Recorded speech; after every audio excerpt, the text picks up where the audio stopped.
आपको तय करना है कि हमको जीवन में आगे क्या करना है। मैं तो हमेशा यही बात बोलता हूँ, आप एक बात का जवाब दीजिएगा। पवन सिंह अपने लाइफ में, अपने गायकी की दुनिया में, अपने एक्टिंग की दुनिया में कभी जातियाना किया है क्या भाई बात? अभी कास्टिज्म किया हो क्या? नहीं।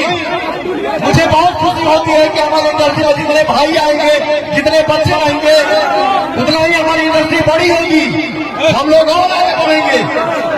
किसी की एंट्री करने से कोई फ्लॉप नहीं होता है।